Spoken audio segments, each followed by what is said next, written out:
Salut. Alors aujourd'hui je sème le colza. Donc là je suis en train de faire demi-tour au bout du champ.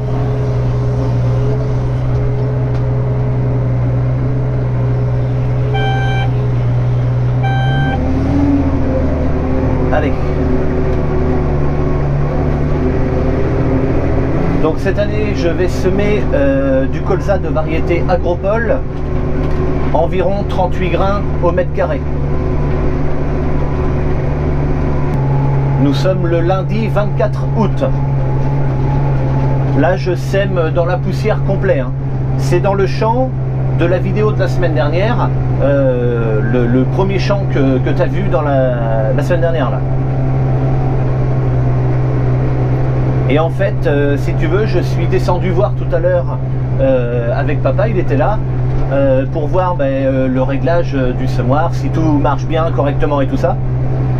Et on s'est rendu compte que la graine, là où on l'avait positionnée, en fait, elle est pile entre deux zones de sec et de frais. Alors ça, c'est vachement intéressant pour moi parce que si la graine est dans du frais, elle va pouvoir germer et partir. Deuxième chose intéressante, le fait qu'elle soit justement dans cette transition frais-sec, c'est que les racines vont descendre, elles vont être dans le frais et la plantule va être à la chaleur, puisque le sec, lui, va monter en température plus vite. Et c'est intéressant parce que la graine, du coup, va avoir et de la température et du frais, ce qui est des conditions absolument idéales pour une graine quelle qu'elle soit. Hop là.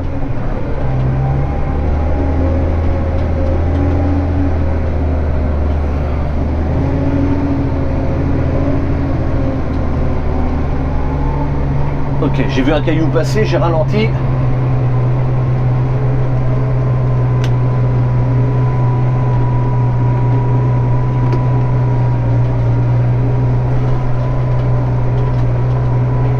Donc là j'ai ralenti, là je suis dans une zone avec 2 ou 3 cailloux, je roule à 9 km/h et ensuite dans le reste du champ, là où il n'y a pas de cailloux, je roule à 12 km/h. Là ça secoue un peu. En fait j'ai pas des cailloux dans tout le champ, c'est surtout des ronds. Ici il y a eu un remembrement il y a très longtemps, il y a 25 ans peut-être, il y a eu un remembrement. Et en fait dans la parcelle où je suis, il y avait peut-être 15 ou 20 parcelles, j'en sais rien moi. Et donc les haies ont été arrachées et le truc c'est qu'il y avait des chemins aussi. Et les zones de cailloux, c'est les anciens chemins. Il y a des cailloux qui ont été ramassés mais il en reste toujours. Ok, pour ce qui est équipement dans le tracteur, donc j'ai ma caméra qui regarde, elle est placée à l'arrière de la trémie et donc elle regarde la tête de distribution. En fait, ça me regarde un petit peu de ce qui se passe derrière. Une caméra ici qui filme l'intérieur de la trémie pour savoir combien il me reste de semences. Bien évidemment l'écran du tracteur et l'écran du semoir. Voilà. Donc là, en fait, grosso modo, il faudrait pas trop qu'il y ait de reflets, mais là c'est la vitesse en km/h, donc 0. Ici c'est la vitesse de la turbine, 3000 tours. Là j'ai semé pour l'instant 2,27 hectares dans ce champ. Je fais 8 passages avant de jalonner et là j'en suis à mon 5e. C'est ça que ça veut dire là. Là c'est le nombre de kilos à l'hectare en instantané, donc 0 puisque je ne sème pas. Et donc là je sème à 3,4 kg hectare. C'est beaucoup parce que le PMG est très élevé aussi. Ça c'est le nombre de tours à la minute de la bobine. 100% c'est ma dose. En fait, si tu veux, je peux à la volée descendre ou monter ma dose hectare. C'est ce que j'avais fait dans le sorgho par exemple, le champ du sorgho que tu as vu la semaine dernière. Les chintes, comme il est enclavé dans la forêt, ça pousse jamais dans les chintes, enfin le premier tour quoi. À cause de la concurrence des arbres et il n'y a jamais rien, et puis il y a de l'ombre et puis voilà. Donc ce que je fais c'est que quand je fais mon tour au bord des bois, en instantané je diminue ma dose à l'hectare. En principe je mets 50%. je pense que c'est pas la peine de semer plus parce que de toute façon ça va crever, donc autant économiser de la semence. Voilà, et puis ça c'est une petite boîte qu'on a fait en plus qui se met donc sur ça. Ici c'est l'ancien support de l'épandeur à fumier qu'on n'a plus, et donc là ici on allume des phares à l'arrière du semoir. Il y a 2 phares à LED qu'on peut allumer comme ça. Et puis voilà, c'est à peu près tout. Sinon le semoir on va descendre si tu veux. Donc pour semer j'utilise le Deutz sans la masse devant, aucun intérêt, c'est sec, donc il n'y a pas besoin d'utiliser la masse à l'avant du tracteur. Le semoir donc c'est le Cyrus 4001 spécial avec les disques crantés tout neufs, donc ils ont été changés, j'ai pas filmé ça parce que voilà, mais papa les a changés pendant que je semais les couverts végétaux. Voilà, il a mis une demi-journée à le faire. Donc là le semoir est très penché en avant, ce qui est normal puisque mon relevage est descendu, et donc en fait il n'y a que le semoir qui se lève tout seul et qui se redescend. Je peux relever mon semoir d'une autre façon. Alors quand c'est très sec comme ça, ça peut être levé de cette manière là, il n'y a pas de problème. Je peux lever mon semoir d'une autre façon si je veux, et donc cette deuxième possibilité c'est de fait de tourner sur toutes les roues. Donc le semoir est posé et seulement les disques se relèvent, se rétractent en fait dessous, et la rampe de semis et la herse, enfin tout l'arrière là, vient se relever comme ça en arrière. J'utilise cette façon là de relever le semoir quand les conditions sont plus humides. Ça évite de tasser trop les bouts de champ. Sur le principe de fonctionnement du semoir, c'est assez simple. Alors là elle est arrêtée parce qu'on ne s'entendrait plus sinon, mais il y a une turbine qui souffle de l'air. Cet air passe dans ce gros tuyau, monte en haut et ensuite c'est réparti via les petits tuyaux dans chaque disque qui sème. Et donc dans ce flux d'air est incorporé par l'intermédiaire de la bobine qui est derrière là, les graines qui tombent et hop, qui partent vers l'arrière du semoir. Et donc en fait les graines, grâce à la tête de distribution en haut, vont être réparties équitablement dans chaque descente, dans chaque tuyau, et donc chaque tuyau vient sur un élément semeur. Voilà, alors en fait il y a de l'air qui sort des disques en permanence. Il y a une petite subtilité, c'est quand je vais jalonner avec ces disques là, donc là ils sont relevés, mais quand je vais jalonner pour mon passage de traitement, ils vont descendre pour me faire 2 traces au sol pour savoir où est-ce que je dois passer avec le tracteur. Eh bien les éléments semeurs qui se situent en face vont se fermer. Alors là-haut il y a des trucs, ça vient faire boucher les trous, et donc ça ne sèmera pas en face. Ce qui est en fait intelligent puisque c'est de la semence qui va être perdue puisqu'elle va être dégagée par les disques. Donc autant que ça ne sème pas. Donc ça c'est très malin. Et donc je sème 3,4 kg à l'hectare là. Et quand je jalonne, le semoir ne sème que 3 kg puisqu'il prend en compte la fermeture de ces disques là. Donc en fait la densité est toujours la même du coup. Donc voilà la deuxième façon de lever le semoir. Les disques devant sont rétractés, ne touchent plus le sol. Alors sauf un petit peu le grand disque qui est là, mais ça c'est, on s'en fout de celui-là. Et donc à l'arrière, la rampe de semis est relevée. Quand je vais avancer et donner l'ordre au semoir de descendre, ce qui va se passer, c'est qu'il va faire d'abord descendre les disques, et au fur et à mesure que j'avance, descendre la rampe de semis. Et en fait, ce qui va se passer, c'est comme ça se descend en décalé, et bien là où les disques auront commencé à travailler, la rampe de semis va rentrer dans le sol à peu près à cet endroit-là aussi. Donc voilà, c'est les deux façons de relever le semoir. Les colzas vont être roulés juste après le semis. Donc je pense que là on a le déchemeur, le 4-os, donc le déchemeur à disque, qui a une petite panne. En fait, si tu veux, le chariot à l'arrière qui permet de soulever l'ensemble, les roulements d'une roue sont morts.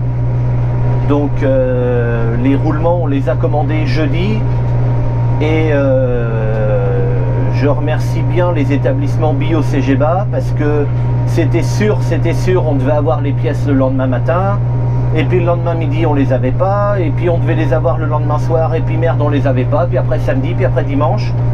Et puis là papa vient de téléphoner, il est 11 h, et ils ont toujours pas la pièce.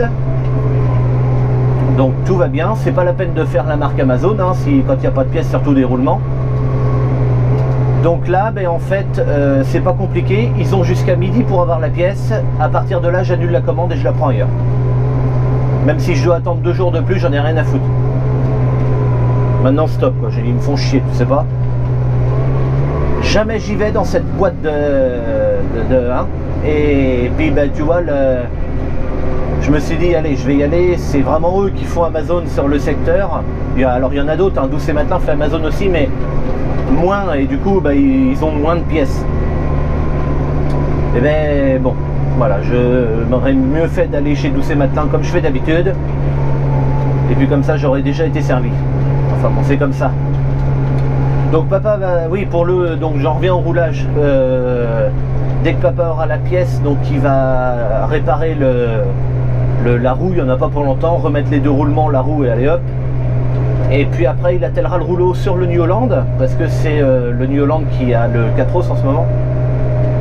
Il attellera le rouleau sur le New Holland pour les raisons que j'ai expliquées d'autres fois. C'est qu'avec ses pneus larges, le New Holland ne marque pas du tout le sol. Et puis ben, il commencera à rouler derrière moi. Alors attends, j'arrive au bout. Hop. Voilà, je suis en train de faire mon demi-tour. Le semoir est relevé. Merde, j'avais dit que je voulais plus le relever comme ça. Je t'ai descendu pour te faire voir, mais voilà maintenant. Faut que je le remette en... pour qu'il se relève sur le chariot, pas sur ses roues.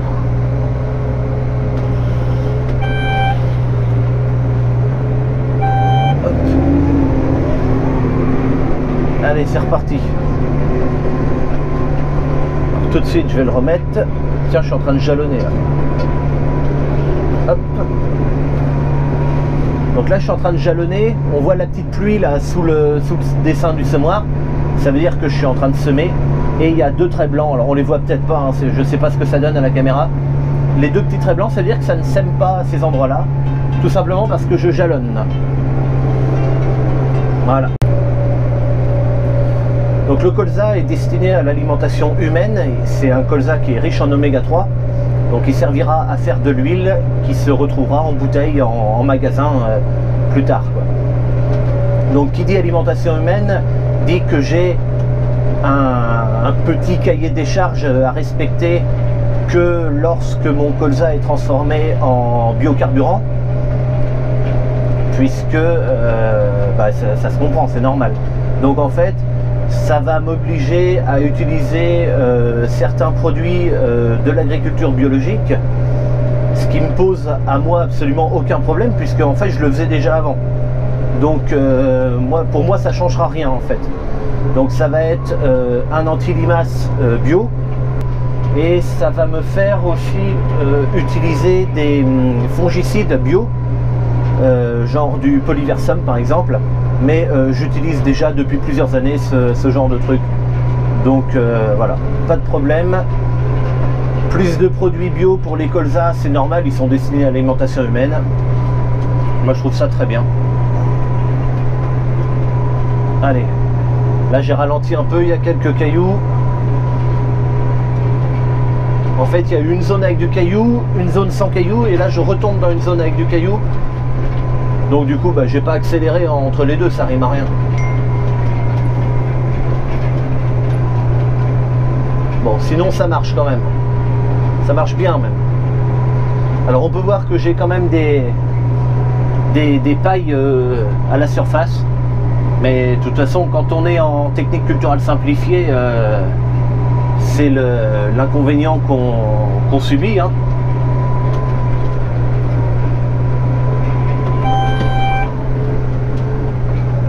Hop. Donc là, voilà, le double bip, ça veut dire que mon semoir a bien pris en compte qu'il était relevé complètement. Il avait déjà arrêté de semer avant, hein. Mais là, c'est la fin de la procédure de levage en fait. Donc, je récupère hop là, mon jalon. Donc, il faut que je fasse une petite, voilà, décalage comme ça. pour récupérer mon traceur. Je baisse mon semoir et régulateur. Donc sur le tracteur, j'ai deux régulateurs de vitesse. J'ai celui que je viens d'engager là maintenant qui est à 12 km/h. Donc c'est le régulateur numéro 2. Et le régulateur numéro 1 qui me sert à faire ma manœuvre de bout de champ qui est sur 4,5 km/h. Hop là, régulateur d'ailleurs que je viens d'enlever. Et donc en fait, dans ma séquence automatique, mes régulateurs sont là avec la levée ici au milieu. Et donc là, la prochaine commande, ça sera la levée du semoir, donc à l'autre bout. Donc mon semoir, quand je le lève, il se lève et le traceur se replie tout seul en même temps. J'ai qu'un truc à toucher. Voilà. Et la deuxième commande, ça sera l'engagement à Pacouillon. L'engagement du régulateur numéro 1 pour le bout de champ. Mais en fait, les deux commandes, je les fais en même temps. Je fais une double tape sur mon levier. Ce levier là. Le levier, en fait, j'ai des boutons dessus, j'ai un bouton là, j'ai un bouton derrière qui me servent à utiliser des fonctions différentes. Je peux également le faire pousser en avant, tirer en arrière et aller sur le côté gauche. Le côté droit, lui, on peut pas y aller. Et donc en fait, les boutons que j'ai, donc celui-là qui est là ou derrière, en fonction de ce que je fais, c'est-à-dire que si j'appuie derrière et que je bascule à droite, à gauche plutôt, ça va pas faire la même chose que si je pousse à gauche sans appuyer sur le bouton. Tu vois, c'est des boutons c'est des boutons pour faire des fonctions supplémentaires au levier. Voilà. Donc là j'ai fait une bêtise, donc il a fallu que le tracteur accélère un peu. Sinon j'arrive à emmener le semoir à 12 à l'heure à peu près à 1100 tours. 1100 tours moteur. Sauf que comme de temps le champ il monte un petit peu, il descend. Dans la montée à 1100 tours il a un petit peu de mal. Donc moi j'ai demandé au tracteur de jamais descendre en dessous de 1200 tours. Comme ça il est plus stable en fait en régime. Il fait moins de montée. Voilà, la caméra, on voit toujours rien dedans, hein, de toute façon.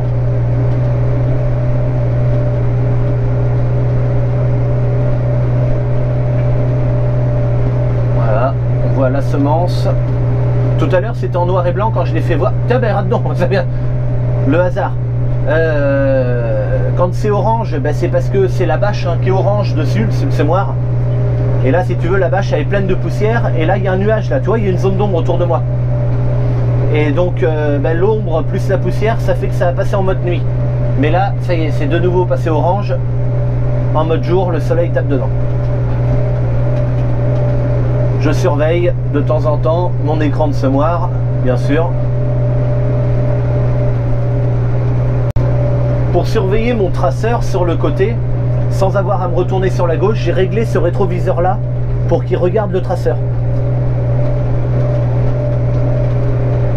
Du coup, parce que les traceurs sont un petit peu fragiles sur ce semoir, c'est comme ça.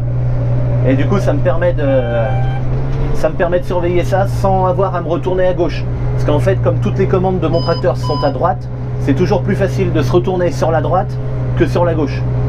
Surtout qu'un tracteur, en fait, ça se conduit avec la main gauche, le volant, et la main droite sur les boutons et interrupteurs, quoi. Bon, là je le fais à la main droite parce que j'ai la caméra dans la main, mais voilà, sinon c'est comme ça. Un tracteur ça se conduit comme ça, ouais. Volant main gauche et puis main droite sur les leviers. Et c'est pour ça que comme on est tourné en fait, comme ça, par rapport au levier et au volant, c'est plus facile de se retourner à droite. Puis de toute façon, la caméra qui est là, enfin l'écran qui est là, avant il y avait le rétroviseur, le même rétroviseur que ça, que j'ai enlevé. Donc maintenant de toute façon je peux plus regarder l'autre. Et mes rétroviseurs ici ne sont pas assez larges pour voir le traceur. Bon, je filmerai pas de l'extérieur parce que vu la poussière que ça fait, ma GoPro, elle a parce que je filme avec une GoPro, elle a le boîtier complètement ouvert dessus. Et c'est hors de question que je foute ma caméra dehors avec une poussière comme ça. Donc désolé, ce sera pour une autre fois. Allez, sur ce, moi je pense que j'en ai dit suffisamment sur le semi de colza. Et je te dis à bientôt pour une prochaine. Salut!